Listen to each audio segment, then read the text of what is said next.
और यदि मुनि ही आज दीक्षा देने लगे, और आप ये भी देखना अभी 2, 4, 6 महीने साल भर में वही धनपति उन मुनि को आचार्य बना देंगे और हम स्वीकार कर लेंगे। कहाँ गई हमारी आचार्य परंपरा, कहाँ गया संघ का अनुशासन, कहाँ गई संघ की व्यवस्थाएं। कितना ही बाबू कुएं का पानी छान के पी लो, जब तक विचार छान के नहीं पियोगे तब तक सम्यक दर्शन और मार्ग प्रशस्त होने वाला नहीं है। इस बात को भी देखना, आर्काएं भी अब आर्काएं मुनि दीक्षा देना शुरू कर देंगी। पूरा मार्ग और बड़े बड़े ज्ञानी लोग ऐसे काम कर रहे हैं और सबके पास अपने अपने जवाब हैं।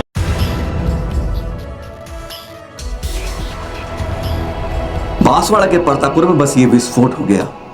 कहते बारूद के अंदर चिंगारी लग गई। आचार्य प्रसन्न सागर जी जो इस रविवार को ही ना दीक्षा दे रहे हैं, 2 मुनि, एक शुल्लक एक शुल्लिका, और उन्होंने दीक्षा पर एक सवाल खड़ा कर दिया, क्या मुनि ही मुनि को दीक्षा दे सकते हैं? उन्होंने पहले हम सब संतों से क्षमा के साथ हृदय से विनय करेंगे कि इसमें हमारा कोई जोड़ नहीं कर रहे कि वह समाज के सामने परिभाषित कर रहे हैं कि आप मुनि मुनि को दीक्षा दे सकता है, आगम क्या कहता है। हर के तर्क हो सकते हैं, उनका कहना था, पर आज समाधान की बजाय समस्या की ओर जुड़ रहे हैं। क्या आने वाला समय ऐसा आ जाएगा कि आर्य ही मुनि राज को दीक्षा दे लेंगी? बहुत कठोर बात, कठोर शब्दों में एक संयमित होकर आचार्य श्री प्रसन्न सागर जी ने कह दी जब नमोकार मंत्र और आरती प्रवचन की बात हो रही थी। 22 अप्रैल शाम के समय प्रतापपुर वागड़ बांसवाड़ा में।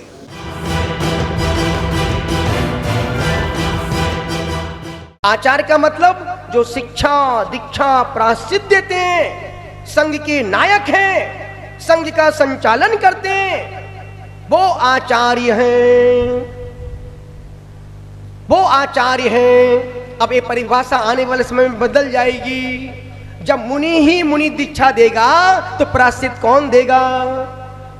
आचार्य की परिभाषा आचार्य क्या लिखते हैं? जो आचार्य किसे कहते हैं? जो संघ के नायक हैं, शिक्षा दीक्षा प्रायश्चित देते हैं, 36 मूल गुणों का पालन करते हैं, उन आचार्य परमेष्ठी को मेरा। अब विद्यार्थी ही विद्यार्थी को लेक्चर बनाएगा तो क्या होगा व्यवस्था। और आने वाले 2, 4, 5 साल बाद आप इस बात को भी देखना, आर्काएं भी अब आर्काएं मुनि दीक्षा देना शुरू कर देंगी। पूरा मार्ग और बड़े बड़े ज्ञानी लोग ऐसे काम कर रहे हैं और सबके पास अपने अपने जवाब हैं कि उनने भी ऐसा किया था। दुनिया को समाधान देने वाले जब खुद समस्या बन जाते हैं तो आचार्य कहते हैं बस यही ज्ञान विपरीत ज्ञान है। पर अभी इन 5-10 वर्षों में ही सब, जब से गुरुदेव की समाधि हुई है तब से उल्टे पुल्टे काम बहुत हो रहे हैं। इस आर्ष परंपरा में कुछ गलत विसंगतियां नहीं आ रही हैं, सारी विसंगतियां वहां साधर्मी की टांग खींच रहा है। गुरुदेव के प्रभाव से सारे शिष्य मौन बैठे थे। जहां गुरुदेव की समाधि हुई सब उच्छृंखल हो गए। पहले जो वीडियो कॉल से बात नहीं, अब तो खुल्लम खुल्ला बोलते हैं। आज मैंने उनसे बात की, जब तक गुरुदेव मौजूद थे किसी की आवाज नहीं निकलती थी। गुरु की मर्यादा गुरु के सामने थी। जहां गुरुदेव की समाधि हुई सब देखो अपने मन के मालिक हो गए। अब कोई किसी को बोलने टोकने वाला तो है ही नहीं। जिनको हमने पूरे देश ने पट्टाचार के पद पर बैठाला था, बेचारे वो साइड में बैठे हैं। मुनि खुद मुनि दीक्षा देके आचार्य का काम कर रहे हैं। बस यही विपरीत ज्ञान है, ये सम्यक ज्ञान नहीं है। जहां गुरु मौजूद हो और तुम इस कार्य को कर रहे हो तो मैं सोचता हूं मेरी नजर में एक ज्ञान सम्यक ज्ञान तो हम दुनिया को बेवकूफ बना सकते हैं पर आगम को हम नजरअंदाज नहीं कर सकते हैं। आने वाले समय में जो होगा सिर्फ देखो सुनो और मुंह को बंद रखो। जो बोलेगा वही उनका दुश्मन बनेगा। जो बोलेगा, अच्छे अच्छे बड़े बड़े चापलूस धनपति भी इस मामले में एक शब्द नहीं, क्यों? सबको माला चाहिए, मंच चाहिए, सिंहासन चाहिए, सम्मान चाहिए। बड़े बड़े विद्वान, अब मुनि, किसी का मुंह नहीं खुलेगा, सिर्फ प्रसन्न सागर ही बोलेगा। सवाल अनुत्तरित था। आचार्य कौन है? कुंदवचर ने क्या परिभाषित किया है? और तब शिखर जी में जब गुरुवर आचार्य श्री द्वारा जब प्रायश्चित ग्रंथ एक आर्यिका माता जी लाई, तो वह क्यों उन्हें डांट पिलाई? बहुत गंभीर सवाल थी, चिंतन है, सोच की बात थी। क्या कहा उसको याद करते हुए आचार्य श्री प्रसन्न सागर जी ने।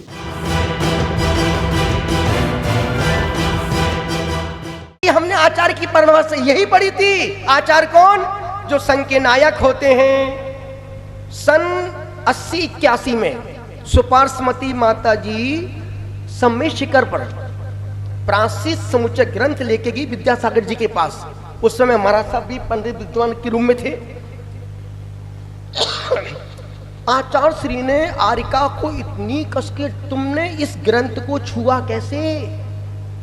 इस ग्रंथ को आचार्य के अलावा दूसरे मुनि उपाध्याय हाथ भी नहीं लगा सकते हैं। अब जब एक आचार्य आर्यिका को कस के डांट लगा रहा है, तो हम लोग भी, गुरुदेव बहुत बोलते थे प्राचीन समुच्चय, पर कभी मुनि अवस्था में उस ग्रंथ को हाथ नहीं लगाया। यहां तो मुनि को तो अब प्रायश्चित कौन देगा? प्रायश्चित की व्यवस्था कैसे बनेगी? तो कहने का मतलब है, जब अहंकार की गीली लकड़ियां जो अग्नि में जाती हैं, तो धुआं बन करके वो धुआं तो करती हैं, ना भोजन बनाती हैं, ना पेट भर पाती है। आचार्य की परिभाषा हो गई, पर मुनि कौन है? क्या दीक्षा शिक्षा का अधिकार वो मुनियों के पास आ गया है? सवाल आगम क्या कहता है? बात यह विद्वत जनों को बताना होगा, पर आचार्य ने परिभाषित कैसे किया, कैसे बताया, जरा सुन लेते हैं।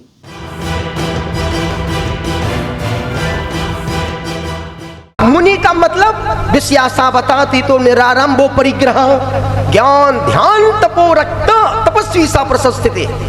मुनि कौन? जो ज्ञान ध्यान तप में लवलीन है, विषय आशाओं से दूर है, आरंभ परिग्रह से रहित है। उस मुनि को कुंद स्वामी अभी इसमें परसों निकले, कल निकलेगा कि मुनि कौन।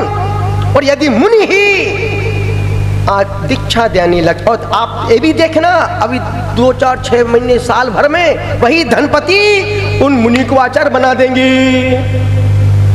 और हम स्वीकार कर लेंगे। कहां गई हमारी आचार्य परंपरा? कहां गया संघ का अनुशासन? कहां गई संघ की व्यवस्थाएं? कितना ही बाबू कुएं का पानी छान के पी लो, जब तक विचार छान के नहीं पियोगे, तब तक सम्यक दर्शन और मार्ग प्रशस्त होने वाला नहीं है। डॉक्टर कल्याण गंगवाल जी, जिन्होंने पूरा जीवन अपना समर्पित कर दिया शाकाहार पर, जीव दया के ऊपर। देख रहे हैं समय शिखर जी पहुंचे अभी कुछ समय पहले, और उन्होंने वहां दर्शन के बाद पहुंच गए गुरुवर मुनिषी प्रमाण सागर जी के पास। और उन्होंने कहते अब तक मैं सैकड़ों सवाल आपके चरणों में समस्या लेकर आया हूं, शंकाएं लेके आया हूं, समाधान किया आपने, पर आज कोई शंका नहीं है, कोई समाधान नहीं पूछ रहा हूं।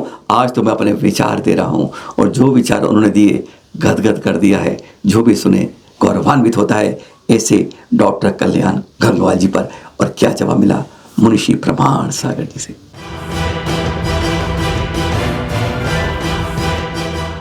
गुरुदेव, आपके चरणों में त्रिवार वंदन। आज तक आपको मैंने 1000 से ज़्यादा सवाल पूछे हैं और उसका संघ का समाधान लिया है। आज मैं आपके चरणों में कोई शंका नहीं पूछने वाला हूँ, मगर एक बात कहने वाला हूँ कि आप मुझे आशीर्वाद दें। कल कड़ी धूप में पहाड़ पे गया था, पार्श्वनाथ 2 के प्रभु के सामने बैठकर मैंने संकल्प लिया है। मैं डॉक्टर हूँ, कंसल्टेंट हूँ, कार्डियोलॉजिस्ट हूँ, मगर ये संकल्प लिया है कि मैं कोई भी बीमारी होने के बाद में हॉस्पिटल नहीं जाऊँगा, मगर धर्म चिंतन में अपना जीवन व्यतीत करूँगा। दूसरा संकल्प लिया है कि कल अपनी अक्षय तृतीया के बाद में एक ही बार दिन में भोजन करूँगा, पूरा त्याग करूंगा। और तीसरा संकल्प लिया है, गुरुदेव अंतिम सांस आपके चरणों में लूँगा, आपके चरणों में लूँगा, बस मुझे आशीर्वाद दो, मुझे कोई सवाल पूछना नहीं बहुत है। सुंदर। अंतिम संकल्प में एक बात और जोड़ दो कि अंतिम सांस निर्गंथ बन कर लूँगा। चलो।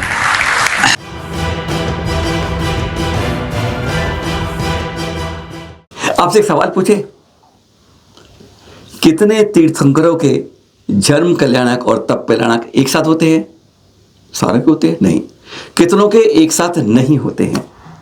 सवाल ढूंढते रहेंगे, आप समझ नहीं पाएंगे, आपको आसानी से देते हैं।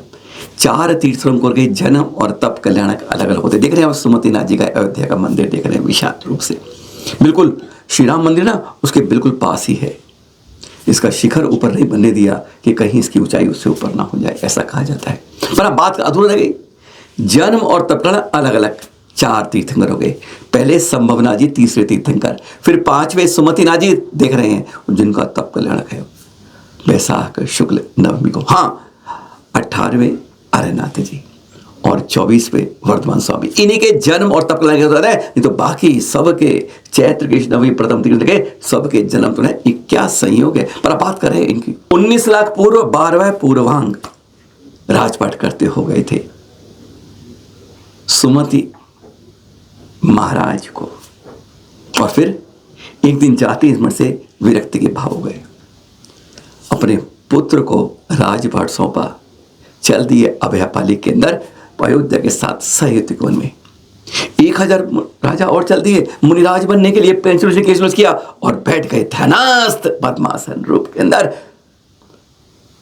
तप, कठोर तप के लिए 20 वर्ष कठोर तप किया। ऐसा पावन दिन है इन्हीं तीर्थंकर सुमतिनाथ जी का तप कल्याणक वैशाख शुक्ल नवमी को।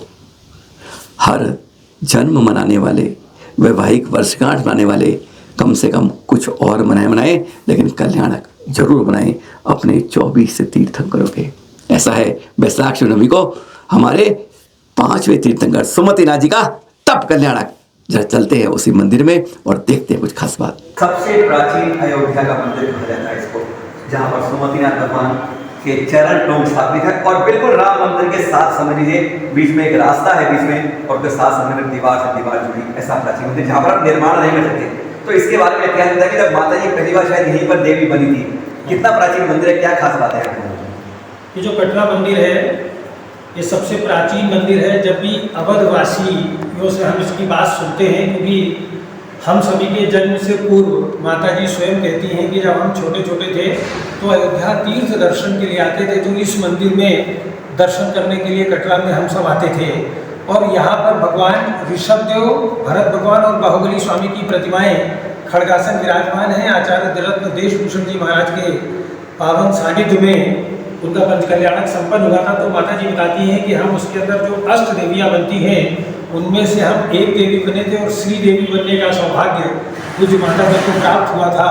तो माता जी महीने में कम से कम 8 से 10 बार इस मंदिर में जब से आई हैं दर्शन करने के लिए अवश्य आती हैं। परसों भी पूज्य माता जी यहाँ पर दर्शन करने आई थी। और भगवान के जो प्राचीन चरण है, हाँ, वो अंदर वो टोक का स्थान भी है जहाँ पर भगवान के प्राचीन चरण विराजमान है। वो मूल चरण है, उसको छेड़छाड़ी उसी को निर्माण किया, जीर्णोद्धार किया है, चरण से कुछ नहीं किया। नहीं।